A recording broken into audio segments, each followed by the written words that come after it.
A young man stands in a pit of red mud in eastern Congo. He wears flip-flops, no helmet, no mask. He scoops earth into a plastic basin, rinses it in brown water, and waits for stones to shine back at him. Around the pit, men with guns watch quietly. The rock in his hand might end up in a battery, in a phone, a laptop, an electric car. You will never see his face on a product launch stage. But the violence around him is part of how our devices stay cheap and our supply chains stay running.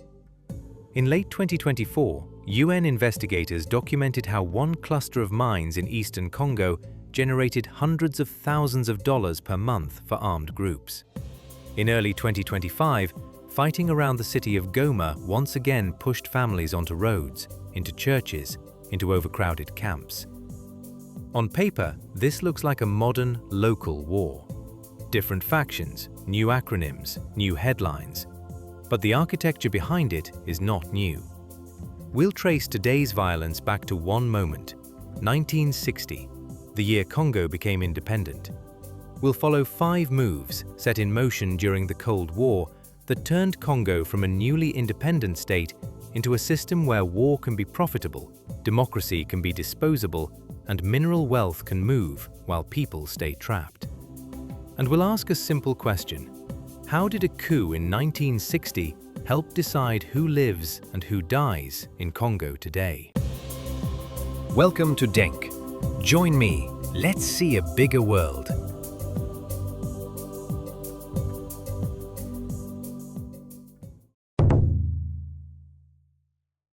June 30th, 1960. The Belgian Congo becomes the independent Republic of Congo. On maps, it is huge, a country the size of Western Europe, sitting on some of the most valuable mineral deposits on Earth.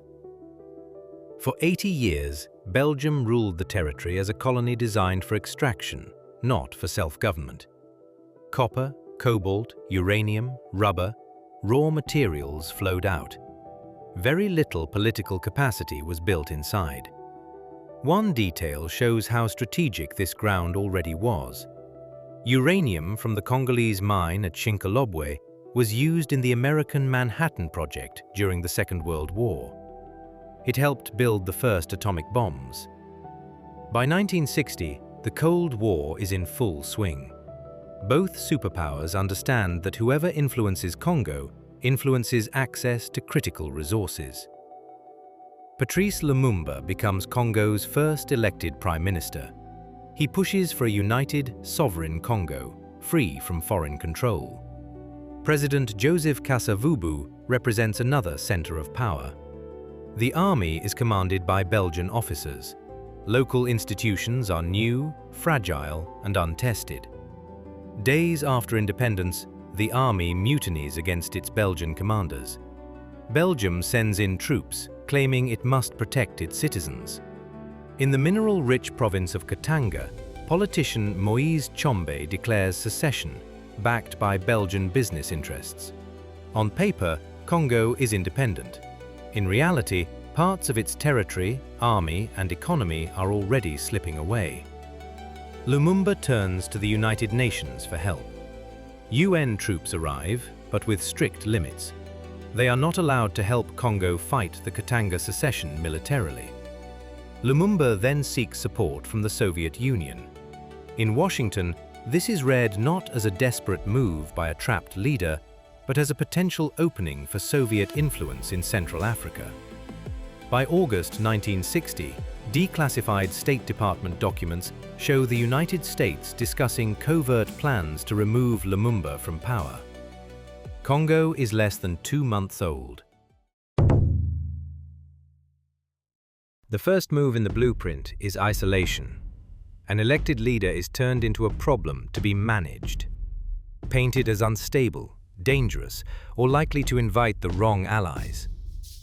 Lumumba is criticized in Western media and diplomatic cables as unpredictable and radical. Inside Congo, rival politicians and army officers see an opportunity. In September 1960, President Kasavubu announces that he is dismissing Lumumba as prime minister. Lumumba challenges the legality of this move. Parliament becomes a battlefield of motions and counter-motions. At the same time, external pressure increases. Western governments cut direct support to Lumumba's government. The UN, present on the ground, refuses to help him regain control over Katanga. The message, in practice, is clear. Lumumba is isolated.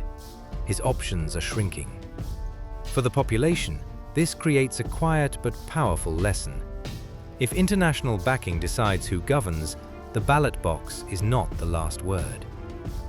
Today, when foreign governments decide which leaders to invite, which to sanction, and which to ignore, they often use the same language of stability and responsibility that surrounded Lumumba's isolation in 1960. The second move in the blueprint is economic. Allow the state to bleed out. Katanga's secession removes one of the richest regions from central control. Tax revenue from copper and other minerals no longer flows through the national budget. Civil servants in the capital face delays in pay. The army, already restless, sees that the government cannot reliably support it. Regional leaders begin to calculate that they may survive better by cutting their own deals. Foreign companies keep operating in Katanga, often paying taxes and fees directly to secessionist authorities and local intermediaries. The result is a split reality. On paper, Congo is one country. In practice, key parts of its economy run through separate channels, controlled by local strongmen and foreign firms. When a central government cannot pay salaries or provide basic services, its authority becomes abstract. People look for protection elsewhere, in ethnic militias, local chiefs, or officers who can pay in cash. This is how a state begins to hollow out.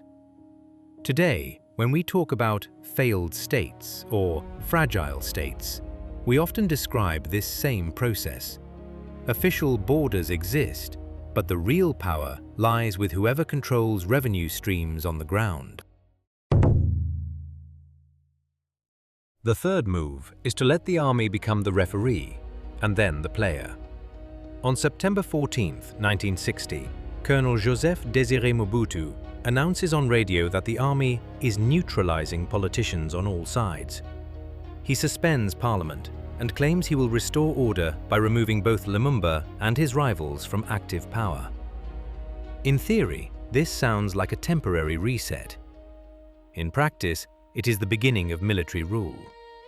Mobutu presents himself as a modern officer, young, pragmatic, anti-communist. For Western governments, he offers something more important than democratic legitimacy: predictability and a clear stance against the Soviet Union. At the same time, covert operations continue. A US Senate investigation in the 1970s confirmed that the CIA developed a plan to assassinate Lumumba, including delivering poison to its station chief in Congo. This plan was never carried out as designed, but the intent is documented. Lumumba is placed under house arrest, then arrested by Mobutu's forces, and eventually transferred to Katanga, to his enemies. On January 17, 1961, Patrice Lumumba is killed. Decades later, a Belgian parliamentary inquiry acknowledged moral responsibility for his death. For ordinary Congolese, the signal is brutal and simple. If an elected prime minister can be arrested, beaten, moved around like a prisoner, and killed with foreign complicity, then law is not a shield. It is decoration on top of force. From this point on, uniforms speak louder than constitutions. After Lumumba's death, Congo does not suddenly stabilize. There are years of crisis, rebellions, and shifting coalitions. But one figure gradually consolidates power: Mobutu. In November 1965, Mobutu launches a second coup and takes full control.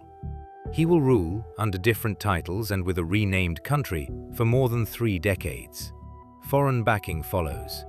During the Cold War, Mobutu's regime receives significant military and financial support from Western governments and institutions. In return, he maintains an anti-communist stance and keeps the country formally aligned with the West. Internally, the system is simple and devastating. Positions in the state are granted as rewards for loyalty. Access to resources, customs posts, state companies, military commands becomes a way to distribute patronage. Institutions that might limit abuse, courts, independent administration, oversight bodies, are weakened. The state becomes a network of personal relationships tied to the presidency. Public office turns into an opportunity for private enrichment. This is not uniquely Congolese. Similar arrangements appear in many Cold War allies across the world. But in Congo, the combination of extreme mineral wealth and weak institutions makes the consequences larger. When the Cold War ends, Mobutu loses much of his external value. International pressure increases. By the mid-1990s, his regime is deeply unpopular, and the army is underpaid and fragmented. The structure built in the 1960s and 1970s, personalized power, weakened institutions, and regional elites tied to cross-border business, is about to explode. In 1996, a rebellion begins in eastern Congo, backed by neighboring states. Within a few months, Mobutu's regime collapses. Laurent Désiré Kabila marches into the capital and takes power. The hope for a reset is brief. By 1998, Congo is at the center of what some researchers call Africa's World War. Multiple foreign armies and local armed groups fight on Congolese territory. Front lines shift, alliances change, but one pattern is consistent. Control of territory means control of mines, trade routes, and taxation points. UN reports in the early 2000s detail how armies and militias establish systems to tax minerals, timber, and other goods. Companies, local and international, continue to buy resources, now moving through conflict zones and informal networks. In this environment, war is not just a political struggle, it becomes a business model. Commanders who control a mine, a roadblock, or a border crossing can make money, arm their men, and build local power, even if the central state in Kinshasa is distant and weak. This is the final move of the blueprint. Once institutions are hollowed out and personal networks control access to resources, violence can be profitable on its own. Today, Eastern Congo remains full of armed groups. Some claim political goals. Others exist mainly to control specific mining sites or trade routes. Cobalt, coltan, gold, and other minerals leave the country through a mix of legal and illegal channels. They enter global supply chains that feed battery factories, electronics, and industrial metal markets. For the young man in the pit, the system is invisible. He is paid per sack, per day. If fighting comes closer, he might flee, or he might stay under the protection of a different armed group. If we trace the line from 1960 to today, the pattern is not mysterious. An elected government was undermined in the name of stability. A military broker was elevated above civilian politics. The state was allowed to hollow out while resources kept flowing. A strongman was rewarded for predictability, not accountability. When the strongman fell, the logic of extraction survived in armed groups and cross-border business networks. This is the time loop. Each time the world demands more of Congo's minerals, for nuclear programs in the 1940s, for industrial growth during the Cold War, for batteries in the 21st century, the same basic question returns. Will the benefits of that demand strengthen institutions in Congo, or will they flow through systems of personalized power and organized violence? There is no single villain that explains all of Congo's suffering. Congolese leaders, foreign governments, companies, and international organizations have all made choices that reinforced this architecture. The key takeaway is this: today's headlines from Goma, from Ituri, from mining towns in North Kivu are not random explosions of chaos. They are the visible surface of a structure built, step by step, from 1960 onward, with decisions taken in Leopoldville, in Brussels, in Washington, in Moscow, and in boardrooms and ministries across the world. When we talk about conflict minerals or ethical supply chains, we are not dealing with a new problem. We are dealing with an old blueprint that has been updated for a globalized economy. The man in the pit is not outside our world. He is working inside a system that links his basin of mud to the battery in your hand. Maybe understanding how that system was built is the first step to trying to change it.